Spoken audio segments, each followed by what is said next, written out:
Good morning student. આગળના વિડીયોમાં આપણે જોયું સિસ્ટમ એનાલિસ્ટના ટાસ્ક અને સિમ્પલ ડાયાગ્રામ ઓફ એસડીએલસી અને એના ફેઝિસ. આજે આપણે આ વિડીયોમાં જોવાનું છે વોટરફોલ મોડલ ઓફ એસડીએલસી, કે સિસ્ટમ ડેવલપમેન્ટ લાઈફ સાયકલનો વોટરફોલ મોડલ જોવાનો છે. એમાં ફર્સ્ટ સ્ટેજ આવે છે feasibility study, analysis, design, implementation, test અને મેન્ટેન. આ વોટરફોલ મોડલ છે એ તમને એક્ઝામમાં પૂછાય. Explain waterfall model of SDLC 5 marks અથવા તો 3 માર્ક્સમાં. એટલે તમે બધા આ ડાયાગ્રામ ડ્રો કરી શકો છો. આ ડાયાગ્રામને તમે સ્ક્રીનશોટ લઈ લો અથવા તો નોટ કરી લો. એમાં ફર્સ્ટ જોઈએ આપણે system study.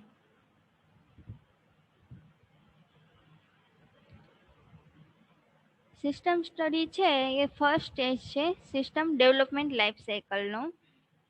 System study is the first stage of system development life cycle. કે સિસ્ટમ સ્ટડી એ પહેલું સ્ટેજ છે જે સિસ્ટમ ડેવલપમેન્ટ લાઈફ સાયકલમાં ક્રિએટ કરતી વખતે વપરાય છે. This give a clear picture of what actually the physical system is. કે આ સિસ્ટમ સ્ટડી એકચ્યુઅલીમાં ફિઝિકલ સિસ્ટમ શું છે એનો ક્લિયર પિક્ચર, એટલે કે આમ એકદમ ક્લિયર ફોટો આવે એવું આપને બતાવે છે. The system study is done in 2 phases. કે સિસ્ટમ સ્ટડી છે એ 2 ફેઝમાં કરવામાં આવે છે. In the first phase, the preliminary survey of the system is done, which help in identifying the scope of the system. કે ફર્સ્ટ સ્ટેજ છે એમાં preliminary સર્વે કરવામાં આવે છે. પ્રિલિમિનરી એટલે કે પ્રારંભિક સર્વે કરવામાં આવે છે જે સિસ્ટમને આઈડેન્ટિફાઈંગ કરવામાં હેલ્પ કરે છે. And the second phase of the system study is more detailed and in-depth study in which the identification of users' requirement and the limitation and problems of the present system are studied. કે second ફેઝમાં system સ્ટડીને in detail એટલે કે વધુ વિગતવાર અને in depth study એટલે કે ઊંડાણપૂર્વક અભ્યાસ છે જેમાં યુઝર્સની રિક્વાયરમેન્ટ અને પ્રેઝન્ટ સિસ્ટમની લિમિટેશન એટલે કે ફાયદાઓ અને પ્રોબ્લેમને આઈડેન્ટિફિકેશન કરે છે. નેક્સ્ટ આવે છે after completing the system study, a system proposal is prepared by the system analyst who study the system over and placed before the user. કે સિસ્ટમ સ્ટડી કમ્પ્લીટ કર્યા પછી સિસ્ટમ એનાલિસ્ટ એટલે કે જે સિસ્ટમની સ્ટડી કરે છે એના થ્રુ સિસ્ટમ પ્રપોઝલ પ્રિપેર કરે છે. પ્રિપેર એટલે કે તૈયાર કરે છે અને યુઝર સામે મૂકવામાં આવે છે.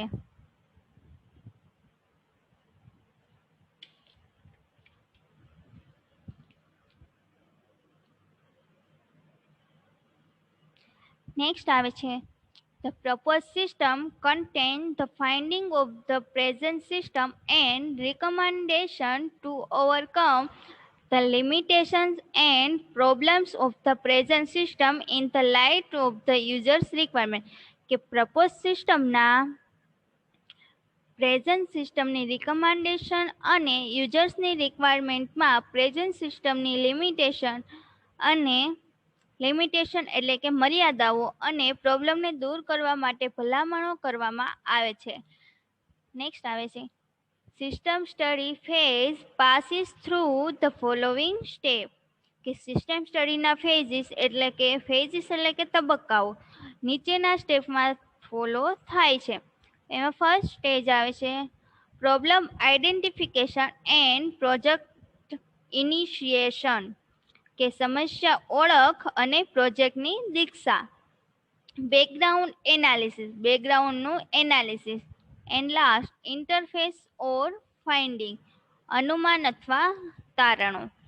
કે આ જે સિસ્ટમ સ્ટડી છે એ તમને 2 અથવા તો આ જે એસડીએલસીના જેટલા ફેઝિસ છે system study, feasibility study structure design છે, એ બધા તમને 2 અથવા તો 3 માર્ક્સમાં પૂછાઈ શકે, અથવા તો 1 માર્ક્સમાં એમની ડેફિનેશન તમને પૂછાઈ શકે. કે આપણે સિસ્ટમ સ્ટડીમાં શું જોયું કે જે સિસ્ટમ સ્ટડી છે એ નોર્મલી જે પ્રોજેક્ટ ડેવલપ કરો છે એને સ્ટાર્ટિંગમાં જે આપણે સ્ટડી કરીએ છીએ એ સિસ્ટમ સ્ટડી. નેક્સ્ટ આવે છે ફેસિબિલિટી સ્ટડી. ફેસિબિલિટી સ્ટડી એટલે કે શક્યતા અભ્યાસ. ફેસિબિલિટી એટલે શક્યતા, સ્ટડી એટલે અભ્યાસ. On the basic of result of the initial study feasibility study stars. કે બેઝિક ઓફ રિઝલ્ટ એટલે કે પરિણામોના મૂળભૂત પર શક્યતા અભ્યાસ કાર્ય. The feasibility study is basically the test of the proposed system in the light of its workability, meeting user requirements, effective use of resources, and of course the cost effectiveness. કે feasibility study basically તેની કાર્યક્ષમતા, users requirement, રિસોર્સને effective uses અને ઇફેક્ટિવની કોસ્ટમાં સૂચિત સિસ્ટમની કસોટી છે. The main goal of system study is not to solve the problem but to achieve the scope. કે ફેસિબિલિટી સ્ટડીનો મેઇન ગોલ પ્રોબ્લેમને સોલ્વ કરવાનો નથી, પરંતુ સ્કોપ મેળવવાનો છે. સ્કોપ એટલે કે અવકાશ. In the process of feasibility study, the cost and benefits are estimated with greater accuracy. કે ફેસિબિલિટી સ્ટડીની પ્રોસેસમાં કોસ્ટ અને બેનિફિટ વધુ એક્યુરેસ એટલે કે વધુ ચોકસાઈપૂર્વક સાથે અંદાજવામાં આવે છે. નેક્સ્ટ આવે છે સિસ્ટમ એનાલિસિસ. કે સિસ્ટમનું એનાલિસિસ કરવું, જે તમને 1 અથવા તો 2 માર્ક્સમાં ડેફિનેશન પૂછાય, અથવા તો 3 માર્ક્સમાં તમને ઇન ડિટેલ પૂછવામાં આવે. Assuming that a new system is to be developed, the next phase is system analysis.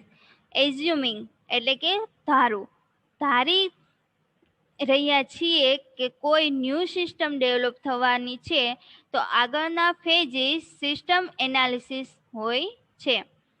Analysis involves detailed study of the current system leading to specification of a new system. કે analysis involves detailed study in current system. Current system છે એને ડિટેલમાં study જે new સિસ્ટમની વિશિષ્ટતાઓ તરફ leading કરે છે, એટલે કે દોરી જાય છે. લીડિંગ કરવું એટલે કે દોરવું.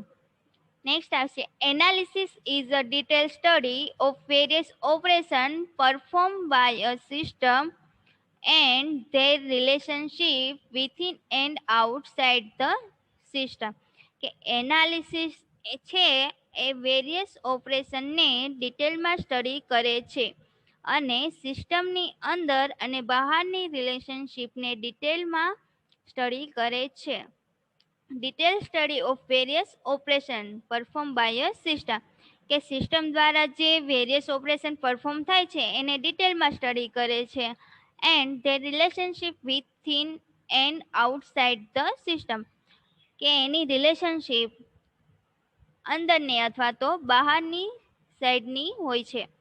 During analysis, data are collected on the available files, decision points, and transaction handled by the present system.